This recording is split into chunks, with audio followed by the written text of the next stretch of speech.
What's going on, everybody? Welcome to another episode of Bob's Garage, and today we're going to explore an option for a faster way to replace your heater core on a B5 S4.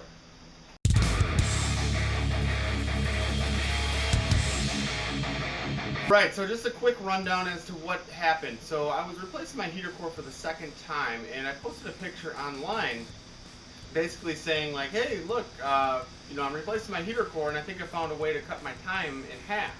The first time I did this took 20 to 30 hours to do, and this time it's going to be just over 10 hours of labor to do it. And someone made a comment and said, wow, dude, you removed way too much stuff. And he also said that it only takes him about 2 hours to do heater core jobs. So before I button up the car, and while I still have it apart, I'm going to go over a few things that he said and suggested. And you guys, if you're doing this job yourself, you can check it out or explore it. I didn't do it the way he suggested, so I don't know exactly if it would work or not. So let's see. Alright, here we are looking at the car. So a quick rundown of the basic steps of what he suggested you do. So first off, you would always want to disconnect your battery. Second, you are going to evacuate, well, I should say very first, you're going to evacuate your AC system.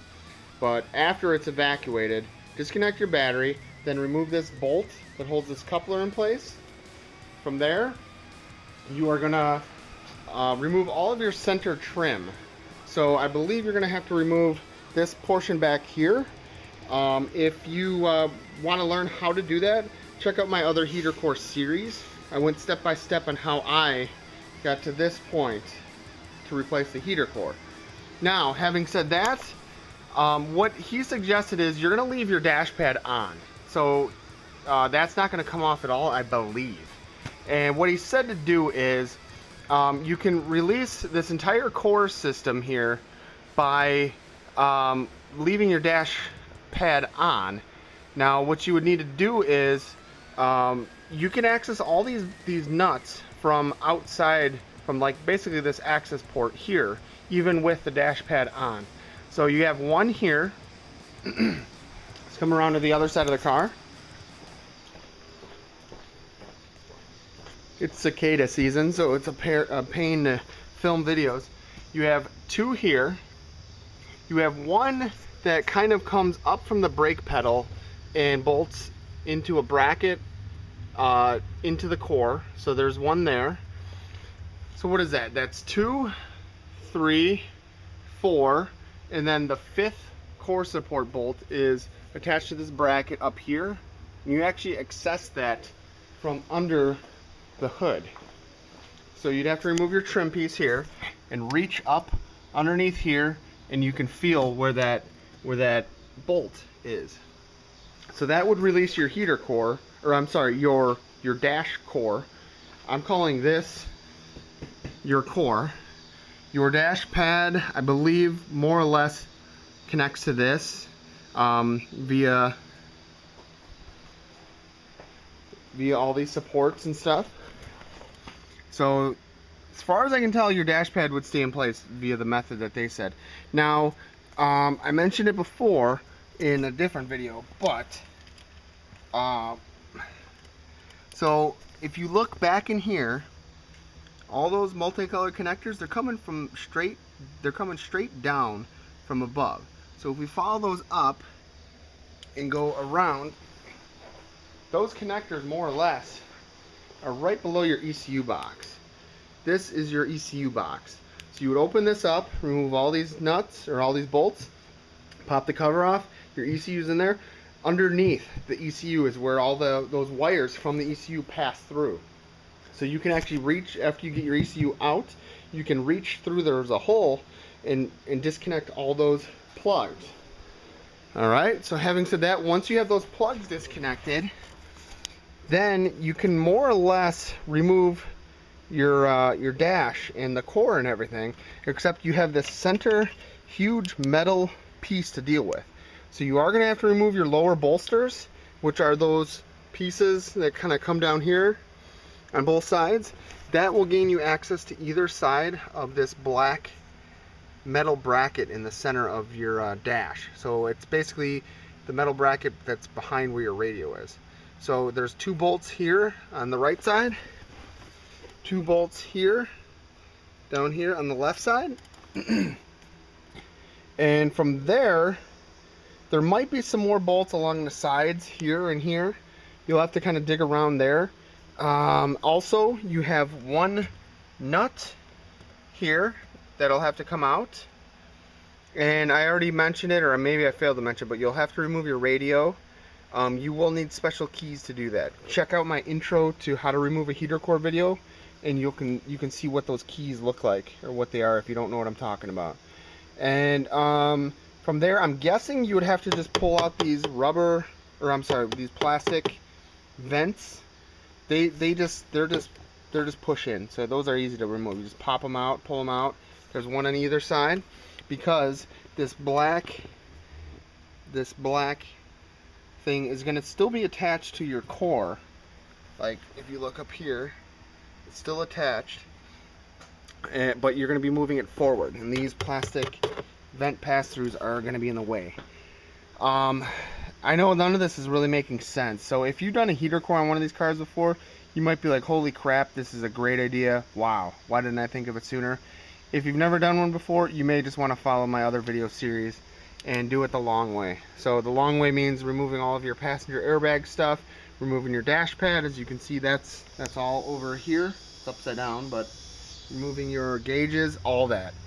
But I just wanted to kind of point this out to you guys. I'll post a video in my I'll post a link to the video that the guy shared with me in this video description, and that was basically done on I think it was a 2005 Volkswagen something or other, but he said it's pretty close to the same thing. There's just a couple extra bolts, like the one that's up here that goes straight up from the brake pedal. You gotta unbolt that because that bolts this bracket to the core. And yeah, but so all of these cables and stuff, these are all dismantled or removed, but all this stuff would technically stay in one place.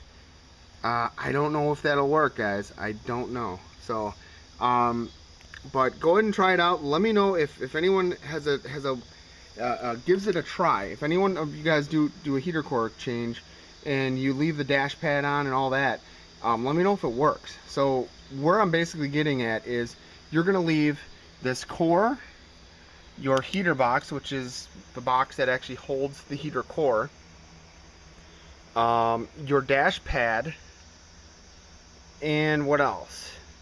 And this black bracket. You're gonna leave all that still connected. Now, I think in the video that he shared of the Volkswagen, they didn't even drop the steering column. Now, if you didn't drop the steering column, that would save even more work. So I think like that extended or telescoped or whatever, I don't think you can do that on the B5, because you can see here there's 1, 2, and then there's 3, 4 on this side. There's 4 bolts that bolt the steering column to the frame. So if you want to be able to like pull the frame out, this isn't gonna move that much. Because I mean, you have to pull the frame out. If you watch my other video series, you got to be able to pull this out almost like a foot to get to the heater core. So I think you still have to drop your steering column. But the biggest tip or trick was the wire disconnect through the firewall from underneath the ECU, because these connectors and wires and all that, they're actually bolted to that frame over here on the right and there on the left, the one with all the holes in it. Those bolts or screws are impossible to get to. I know it. I did it the hard way the first time I did this job. So hopefully this video will save you guys some time. If you still don't know what the hell I'm exactly talking about, watch my other video series, like especially if you're like at work or have some free time, just watch it, because like guys, I spent 30 hours doing this the first time. The second time was 10 to 12 hours. So if I can you know, cut that learning curve in half for you guys to start, it'll be worth it. Alright, so there you have it. I wanted to kind of try to explain that in a video while I still had everything open, easily viewable, whatever, because like I said, if you guys are leaving your dash pad on, you're not going to see half of the bracketry and stuff involved in this job. But it's worth a try. I mean, like I said, if anything, if you run into problems or hang-ups, you can always just start ripping more pieces and parts off or apart. It's just a way to kind of minimize how much you have to remove to accomplish this job. And the heater core, if you haven't watched my other videos, this is the heater box. It's right behind your radio. The heater core is straight behind here, which is about the left side of the radio. And it's like right along the firewall practically. So I don't know if that works. I don't know if you're going to be able to pull this out with everything still attached far enough to be able to get to the heater core, but if you watch that other Volkswagen video, I don't know, maybe it's possible. So that's about it. And I'm sure this job would be easier if you had a manual, because then you could probably unscrew your shifter, remove that, and most of this would come out of the way. This is a Tiptronic car. The car you're looking at right now is a 2002 B5 S4, and it's Tiptronic, of course.